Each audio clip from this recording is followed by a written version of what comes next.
Hello friends. क्या बहू खुश है? बड़ा थोड़ा डिफरेंट टॉपिक है। कोई इस पे बात नहीं करेगा। और ये बहू की खुशी से नहीं, ये सास की खुशी से जुड़ा हुआ टॉपिक है। अब सभी लोग समाज में रहते हैं और वो अपने आसपास देख सकते हैं कि कितनी बहुएं खुश हैं, सास के साथ में खुश हैं। और खुद अपने ऊपर आप उसे अप्लाई करके देख सकते हैं अपनी फैमिली पर कि क्या बहुएं सास के साथ खुश हैं।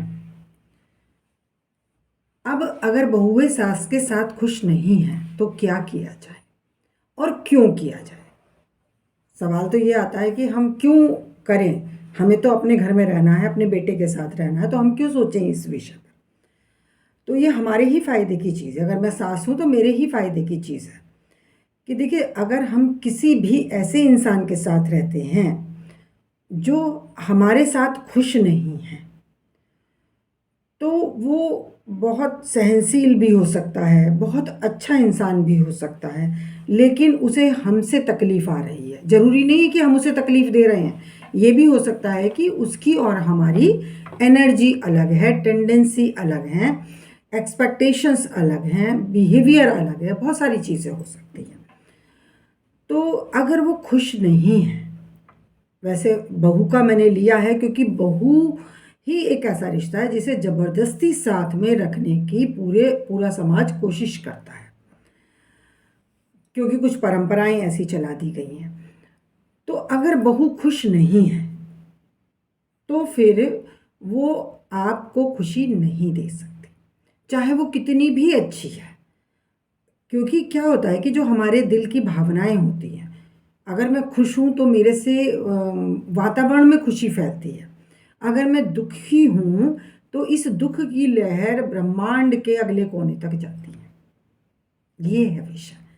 ये बात किसी को सुधारने का या सहन करवाने का नहीं है। तो ये आप देख लीजिए कि जिस घर में, अगर अधिकतर घर घर में आप यही देखेंगे कि बहू खुश नहीं है, इसमें ये नहीं है कि गलती सास की है या बहू की है। सवाल गलती का है ही नहीं। सवाल है कि वो खुश है कि नहीं है। अगर वो खुश नहीं है तो आप देखेंगे कि उस घर में फिर सास भी खुश नहीं होगी और दूसरे लोग भी खुश नहीं रह पाएंगे, भले ही वो दिखाएं कि हम खुश हैं। क्योंकि होता क्या है कि घर में या हमारे वातावरण में, इवन कई बार तो ऐसा होता है कि कहीं दूर दराज कुछ होने वाला होता है, तो वो चीज़ें भी इंसानों को सपने में दिख जाती हैं। ऐसा कई बार वाकया हुआ है, इसीलिए मैं आपको बता रही हूँ। और वो ऐसा कि कोई ट्रेन एक्सीडेंट होने वाला है या कोई इस तरह की बड़ी घटना होने वाली है, तो कई लोगों को वो चीज़ सपने में दिख जाती है। तो आप देखिए कि कहाँ ब्रह्मांड में चीज़ें तैर रही हैं।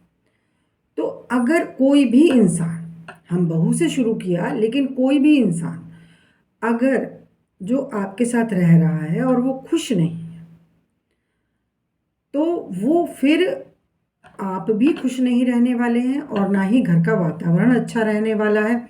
और वो इंसान कितना भी अच्छा हो, कितना भी सहनशील हो, लेकिन फिर उससे दुख की लहरें उठेंगी और वो घर में तो फैलेंगी ही फैलेंगी, पूरे समाज में फैलती चली जाएंगी। ये है प्रॉब्लम।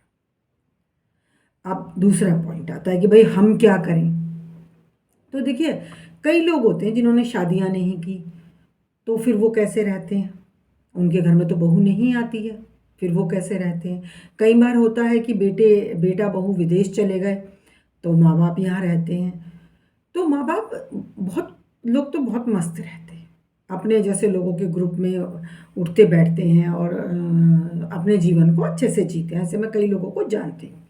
लेकिन कई लोग इस बात को एक मुद्दा बना करके बड़े दुखी रहते हैं। तो फिर वो दुख की लहरें पूरे समाज में फेंक रहे हैं। दुख क्या है कि बेटा बहू साथ में नहीं है। तो ये बात दुख क्यों है? क्योंकि ऐसा हमने सीखा है समाज से। कोई दूर दूर तक कोई जानवर इस बात से दुखी नहीं होता कि मेरा बेटा बहू मेरे साथ नहीं है। एक कहानी हम सुनते हैं कई बार कि एक बूढ़ा शेर था और उसे अब वो शिकार नहीं कर पा रहा था। तो देखिए कोई उसका फैमिली, उसका फीमेल पार्टनर, कोई उसके लिए जनरली खाना वाना लाता नहीं है। उससे जब तक होता है वो करता है, नहीं तो वो धीरे धीरे मर जाता है। तो प्रकृति में कोई जानवर की जिम्मेदारी बेटे बहू पे नहीं है।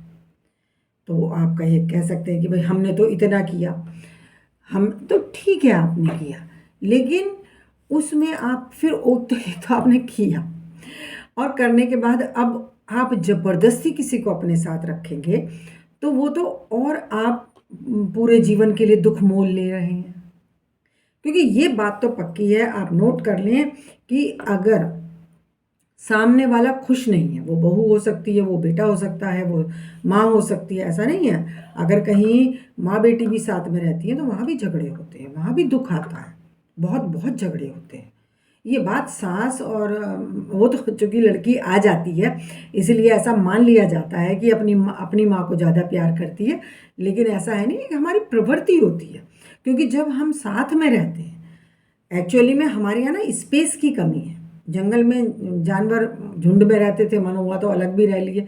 हमारे यहाँ अब इंसानों ने क्या करा कि एक दूसरे के प्रति इतनी ड्यूटी, जिम्मेदारियाँ और फिर क्रिटिसिज्म, आलोचना करते रहना, तो इस तरह से ऐसा वातावरण बन गया है कि इंसान एक दूसरे के साथ खुश नहीं है। तो वो सगी माँ बेटी भी अगर साथ में रहती हैं तो कई बार उनमें भी बहुत बहुत झगड़े तक हो जाते हैं, क्योंकि थोड़ा स्पेस चाहिए इंसान को, थोड़ा स्पेस चाहिए। देखिए पेड़ भी लगाते हैं ना, पेड़ तो कहते हैं थोड़ा थोड़ा स्पेस दे के लगाइए, नहीं तो ठीक से नहीं बढ़ेंगे। कितना अच्छा एग्जाम्पल है। पेड़ भी अगर आपने बहुत पास पास लगा दिए तो वो ठीक से बढ़ेंगे नहीं। तो हमें बढ़ने के लिए, हमें ग्रोथ होने के लिए, हमें खुश होने के लिए थोड़ा स्पेस चाहिए। और ये सिर्फ सास बहू का मैटर नहीं है, हस्बैंड वाइफ का भी है। अब ये एक होता ही है कि हस्बैंड वाइफ एक कमरे में रहते हैं, लेकिन अगर उनकी नेचर नहीं मिलती है, अगर उन्हें एक दूसरे की हरकतों से प्रॉब्लम होती है और वो एक दूसरे से बेचैनी होती है कई बार, तो कम साथ में रहें।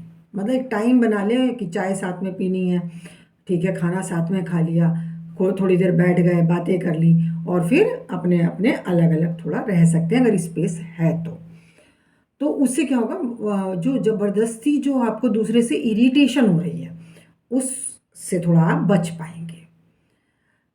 थोड़ा हटके हो गई बात। और एक चीज़ और है, देखिए अगर हमने देखा जानवरों में कोई बेटा बहू के साथ नहीं रहता, कोई, हर माँ ने, जानवरों में भी हर माँ ने कम से कम अपने बच्चे को दूध तो पिलाया ही होता है। तो कभी कोई माँ ये उम्मीद नहीं करती अब ये बुढ़ापे में मुझे खाना खिलाएगा। एक चीज़ और, एक और हमारी परंपरा थी वानप्रस्थ आश्रम। तो जब लोग बूढ़े होने 50 तो आजकल कोई एज भी नहीं मानी जाती है, बट जहाँ बेटे की शादी की तो वानप्रस्थ में चले जाते थे, वन में रहते थे, और उसमें भी साथ में रहते रहते बहुत एज हो गई है तो फिर वो और सन्यास में चले जाते थे। इस चीज़ को हमें समझना पड़ेगा, क्यों सन्यास? अब पति पत्नी है तो क्यों नहीं मरते दम तक साथ में रहते? तो क्योंकि हो सकता है उन दोनों की एनर्जी भी क्लैश कर रही हो, एक एज हो जाती है, उन्हें वैसे तो साथ की ज़रूरत नहीं है। साथ की ज़रूरत क्यों है उन्हें? कि वो मेरा खाना कौन बनाएगा या मेरा खर्चा कौन करेगा। तो ये हम एक दूसरे पे डिपेंड होकर के हमने वो बांध लिया है, एक दूसरे से बांध लिया है, और जब एक दूसरे से बंध गए हैं तो तकलीफ तो होगी ही होगी। तो ये हमारा सिस्टम था कि 75 साल के बाद, 75 ईयर्स के बाद संन्यास, आप अलग मैं अलग, तो मतलब पति पत्नी भी अलग अलग। अब उस समय में लोगों ने ये नहीं सोचा कि इनका कौन करेगा। हमारे यहाँ सबसे बड़ा इशू ये है कि हमारा कौन करेगा। अरे आप क्यों सोचते हैं कि आपका किसी को करने की ज़रूरत पड़ेगी? और जिन रिश्तों को आप पूरी ज़िंदगी ढोते रहेंगे और पूरे 50 साल से 75 साल तक आप जिसमें टॉक्सिक माहौल में रहेंगे, तो ज़रूरी है कि वो कर ही देगा आपका, वो आपका कर देगा जिसको आपने इस रिश्ते को पाल के रखा है, ये भी ज़रूरी नहीं है। और ये क्या ज़रूरी है कि आपको ही करवाने की ज़रूरत पड़ेगी? ज़रूरत तो किसी को भी पड़ सकती है। हम मानते हैं कि डेथ, एज हो गई तो अब डेथ होगी, एज हो गई तो बीमार होंगे, तो लेकिन ये बिल्कुल भी एज पर डिपेंड नहीं करता। कई बार तो बच्चा बचपन से ही बीमार होता है, उसे ही देखभाल की ज़रूरत होती है। तो ये सिर्फ हमारे मन का भ्रम है, माया जाल है। और इस गलत सोच के चलते कि हमने किया तो आप करेंगे, बच्चों पे तो कभी भी हमें ये बात नहीं रखनी चाहिए। और ऐसा नहीं है कि ये कोई ज़रूरत है। अच्छे खासे सक्षम लोग होते हैं, शरीर भी चल रहा होता है, पैसे से भी सक्षम होते हैं, फिर भी अ, अगर अगर वो नहीं आपके हिसाब से चल रही है तो फिर बहुत बहुत क्लेश होते। आप देखिए, लोगों के पास जाइए तो जैसे ही 2 मिनट का मौका मिलेगा, फौरन घर की बहू की बुराई या सास की बुराई, माँ बाप की बुराइयाँ, बेटे को भी मैंने सुना है, देखा है कि तुरंत अपने ही माँ बाप की बुराई भी वो करने लगता है कई बार कि इन्होंने तो हमारे साथ ऐसा किया, ऐसा किया, ऐसा किया। तो ये जो हमने बंधन बना दिया, फ्रीडम नहीं दे रहे हैं। जब तक दुख आया नहीं, संस्कृत में एक दोहा है कि जब तक दुख आया नहीं या डर आया नहीं तो क्या डरना, और जब आ गया तो क्या डरना। अब आप फेस करिए। तो बुढ़ापे में क्या होगा ये तो कभी नहीं पता, तो जवानी का भी नहीं पता क्या होगा। कोई जरा सा एक्सीडेंट हो गया, बंदा बेड पे आ सकता है। तो बुढ़ापे में क्या होगा, कौन हमारा करेगा, हो सकता है कभी ज़रूरत ही ना पड़े, तो उसके लिए 25 साल क्यों मैं टॉर्चर दूँ, करूँ या होम टॉर्चर। हो सकता है मेरी ज़िंदगी ऐसे ही बहुत अच्छी कट जाए। और फिर रिश्ते अगर हमारे अच्छे हैं तो ज़रूरत पड़ने पर एक दूसरे का कोई कर भी सकता है। और कई बार तो सब रिश्ते भी अच्छे होते हैं लेकिन इंसान इतनी दूर होता है कि कर ही नहीं पाता है, चाह के भी नहीं कर पाता है। तो कोई ना कोई तो होता है। एक पूरे रिश्तेदारों में, सारे रिश्तेदारों में एक बहू ही रिश्ता बचा है। अपने सगे बेटा बेटी वो सब खत्म, बस एक बहू का रिश्ता बचा है, बस वही करेगी, उसे ही नहीं करना, वही करेगी, उसे ही नहीं करना। तो इसको हम समझें कि पहली बात तो चाहे वो बेटी है या बहू है या बेटा है, अगर हमें उनके साथ अच्छा नहीं लग रहा है तो नेचुरल है कि उन्हें भी हमारे साथ अच्छा नहीं लगेगा। अगर सास को मेरे साथ अच्छा नहीं लग रहा है या मुझे सास के साथ अच्छा नहीं लग रहा है तो ये पक्का है कि उसे भी मेरे साथ अच्छा नहीं लगेगा। क्योंकि जो मैं दुखी मन से मैं कुछ करूँगी तो वो दुख ही सारे में व्याप्त होगा।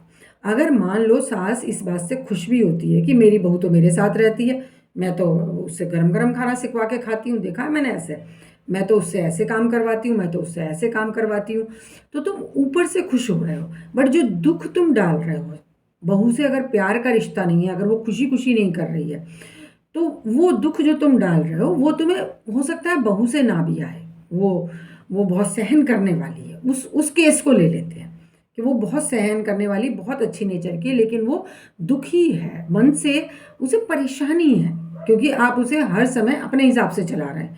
और वही है ना कि चलते हुए सवारी को आप रोकेंगे और उसे बार बार इधर मोड़ेंगे उधर मोड़ेंगे तो वो कुछ ना कुछ उसमें कन्फ्यूज़न होगा। तो ऐसे में वो जो दुख आप डाल रहे हैं, वो जो बेचैनी आप डाल रहे हैं, वो जो हेल्पलेसनेस, किसी की बेबसी, आप किसी को बेबस कर रहे हैं, तो वो फिर आपको किसी और तरीके से लौट के आएगा। अब जो आपने प्लानिंग की कि हमारा बुढ़ापे में कौन करेगा, तो ये भी हो सकता है कि अगर 20 साल कोई मेरी वजह से बेबस था, मान लीजिए मेरी बहू बहुत अच्छी थी, मैंने जब उसे उठने को कहा वो उठी, जब बैठने को कहा वो बैठी, और बेटे का भी प्रेशर था या मेरे पास प्रॉपर्टी बहुत थी तो मेरी वो उन्हें सुनना उनकी मजबूरी थी। तो मान लो ये बेबसी मैंने उसे 20 साल दी, तो ये भी हो सकता है कि लास्ट के 10 सालों में मैं बेड पे हूँ, मैं बेबस रहूँ। ये बहुत चांसेस है। और मैंने प्लानिंग ही यही की थी कि मेरा कौन करेगा, तो करेगा तो तभी ना जब मैं बेड पे आऊँगी, तभी तो करेगा। और बेड की तकलीफ़ कितनी होती है, बेड पे आपका कोई कर तो देगा लेकिन बेड पे लेटना अपने आप में बहुत बड़ी तकलीफ़ है। जब उठ नहीं पा रहा है, जब इंसान अपना कुछ नेचुरल कॉल के लिए जो जाना पड़ता है, टॉयलेट वगैरह नहीं जा पा रहा है खुद से, तो देखिए वो बेबस आप कितना हो जाते हैं फिर आकर के। इस मैकेनिज्म को समझने की ज़रूरत है। कुछ गलत परंपराएं चल गई हैं, उसके चलते हम अपना जीवन और अपने बच्चों का जीवन बहुत ख़राब कर लेते हैं। कोशिश ये होनी चाहिए कि कोई भी इंसान जो हमारे साथ खुश नहीं है, उसका कोई कारण नहीं होता है किसी भी वजह से, तो फिर उससे थोड़ी, या तो अलग हो, अलग नहीं हो पा रहे हैं तो थोड़ी दूरी बना के रखें, थोड़ा स्पेस दें, थोड़े कम टाइम के लिए मिले और एक दूसरे के बातों में इंटरफेयर ना करें कि वो मोबाइल चला रहा है या चला रही है, या वो क्या कर रहा है क्या नहीं कर रहा है, जो उसे करना है करे, बड़े हो गए, उन्हें करेंगे वही जो उन्हें करना है। तुम्हारी आंखें खराब हो जाएंगी, तुम्हारा ये हो जाएगा, उन्हें सब पता है। बेकार में आप घर में माहौल ख़राब ना करें, उसे सब पता है, वो मानना होगा मानेगा, नहीं मानना होगा नहीं मानेगा। और ये नहीं कि गुस्से में, अपने काम पे ध्यान दें। मुझे क्या अच्छा लग रहा है, मुझे तो वीडियो बनाना अच्छा लग रहा है, तो मैं क्यों कि दूसरे की चौकीदारी करूं, मैं अपना देखूं ना, मुझे क्या करना है। ये तो ये वीडियो मैं बनाने की आज मैंने सोची कि ये बहुत ही गहरा पॉइंट है। तो अगर हम अपनी पुरानी परंपराओं की तरफ जाते हैं, वानप्रस्थ, ठीक है, वन में मत जाइए। आपने पूरी ज़िंदगी काम करा, आपका एक घर है, तो बहू बेटों को आप अलग सेटल करिए, चाहे किराए के मकान में सेटल करिए। अब ये माइंड सेट होता है कि भाई किराया क्यों देना, जब घर का मकान है तो किराया क्यों देना, लोग क्या कहेंगे। किराया इसलिए देना है क्योंकि आपको और उसको मन का सुख मिले, सुकून मिले। देखिए, इंसान आनंद लेने के लिए क्या करता है, विदेश घूमने जाता है, लाखों रुपए खर्च करके आ जाता है एक ट्रिप में, 15 दिन में। इतने रुपए से तो आप ज़िंदगी भर किराए पे रह सकते हैं। तो किराए पे यूँ रहना है कि भाई वो भी खुश रहे, मैं भी खुश रहूँ। कभी ज़रूरत पड़ेगी तब देखेंगे, पहले मैं उसकी खुशी का ध्यान रखूँ। वो मेरे घर में आ रही है तो मैं देखूँ वो क्या चाहती है, वो और चाहे या ना चाहे, मुझे भी स्पेस चाहिए। तो बेटे बहू को अलग ही सेटल करें सबसे पहले, फिर ज़रूरत हो और उनका मन हो तो कर दें। बिना मन के कोई करेगा तो मुझे टॉर्चर ही करेगा, वो ज़बरदस्ती। होता है कि अभी चाय का टाइम है तो चाय नहीं मिली, और खाने का टाइम है तो खाना नहीं मिला, या इसमें चीनी तेज़ हो गई, इसमें नमक तेज़ हो गया, उसमें मिर्च तेज़ हो गया, वो करेगी वही। ज़बरदस्ती की बात है तो वो वही होने वाला है। तो इस फ्रंट पे आके हमें और बहुत आसानी से हम चीज़ों को हैंडल कर सकते हैं, थोड़ा सा स्पेस देने की ज़रूरत है। तो जो इसमें पॉइंट्स मैंने निकाले हैं, देखे हैं, उस पर सोचें। ये मत सोचिए कि हमने इनका करा है तो करेगी कैसे नहीं, हमने तो अपनी सास का करा है, ऐसे कैसे छोड़ दें। तो आप छोड़ेंगे तो नहीं, बट आप भी बंधे हुए घसीटते रहेंगे। ये है बात, लहूलुहान होते रहेंगे रोज रोज, कुछ नहीं करने वाले हैं पूरी ज़िंदगी, बस देखते रहेंगे किसे बताऊं बहू ने आज क्या किया, कल क्या किया, या फिर और नहीं बता पाते आज की डेट में, तो घर में ही फिर मार पिटाई की नौबत आने लग रही है। ये है। तो इस पे देखें, बहुत गहरे पॉइंट हैं। जिसके साथ हम खुश नहीं है, जो हमारे साथ खुश नहीं है, वहाँ कोई कारण, उसे समझाओ मत, वो समझेगा नहीं ना वो समझेगी। मुझे दूध पसंद नहीं है, इसका कोई कारण नहीं है। मुझे आपके साथ रहना पसंद नहीं है, अब समझाया जाएगा भाई देखो बड़ों के तो बड़े फ़ायदे होते हैं, बड़े साथ में रहें तो बड़े फ़ायदे होते हैं, बच्चों की देखभाल होती है। भाई वो पाल लेगी अपने बच्चे जैसे उसे पालने हैं, जब तक वो कहे ना आप उसके बच्चों के मामले में इंटरफेयर ना करें। माँ का रिश्ता सबसे बड़ा होता है। कई बार मैंने लोगों को देखा है कि इसे तो अक्ल नहीं है और हमारे बेटे के बच्चे हैं और ये इन्हें ख़राब कर देगी और हम अच्छा पाल लेंगे और इन्हें बिगाड़ देगी। वो उसके बच्चे हैं, सबसे पहले माँ के बच्चे होते हैं, और वो जैसे पालेगी पालेगी, जब तक उसे हेल्प लेना तब तक आप देना उसको हेल्प। और आप ही क्यों दें, आप अपना एंजॉय करें बुढ़ापे में, आराम से रहें, जो मन है थोड़ा सा खाए पिए बना करके। पूरी ज़िंदगी आप इस इंतज़ार में रहें कि वो कब चाय बना के देगी, कब ये करेगी, कब वो करेगी। तो आप अपनी लाइफ को वहाँ से हटा करके अपने शौक़ की तरफ देखिए, अपने आनंद की तरफ देखिए। जैसे हमारे यहाँ संन्यास आश्रम में चले जाते थे, वानप्रस्थ के बाद संन्यास में अपना आराम से लेटिए। आपका मन तो है आराम से लेटने का, दूसरा खांस रहा है, मान लो हस्बैंड वाइफ का ही मैटर है, तो आप साथ में खुश नहीं, अब उम्र हो गई है और आप अपना आनंद में रहना चाहते हैं, और मैं खांस रहा हूँ, मेरी वजह से दूसरे को परेशानी है, तो इस बात से भी मुझे परेशानी है। अब मैं क्या करूँ, खांसी तो मुझे आ रही है। तो दो लोगों के साथ में रहने से भी एनर्जी का क्लैश होता है। और वो जो बहुत ज़्यादा साथ में रहने की आदत, अब परंपराएं बन गई हैं कि एक ही कमरे में रहेंगे, एक ही बेड पे रहेंगे, और कमरे की बात बाहर ना जाए। ये जो एक जेल बंद कर लिया है, पहले फिर भी इतना नहीं होता था, मतलब हस्बैंड वाइफ ने भी खुद को जेल में बंद कर लिया है। तो वो फिर वो क्लैश हो रहे हैं। थोड़ा सा स्पेस देने की ज़रूरत है, क्योंकि एनर्जी क्लैश होती है, आप उसे सुधार नहीं सकते। आप अगर किसी को कहें कि बर्दाश्त करना चाहिए, बर्दाश्त करना चाहिए, तो बर्दाश्त करने की जगह सही करना चाहिए। सहन करो इसकी जगह कहो कि सही करो। सहन करने का मतलब कुछ तो गड़बड़ है जो मैं सहन करूं। तो जो सहन करेगा वो आपको कोई सुख नहीं देने वाला है। वो कितना भी अच्छा इंसान होगा, उसके अंदर से जो किरणें निकलेंगी, उसके अंदर से जो दुख की लहरें निकलेंगी, वो आपके जीवन को दुखी करेगा। और हो सकता है वैसे आपको बेड पे ना रहना हो, बट इस वजह से आप 10 साल बेड पे रहने वाले। इट मे बी कर्मों का फल वही आएगा।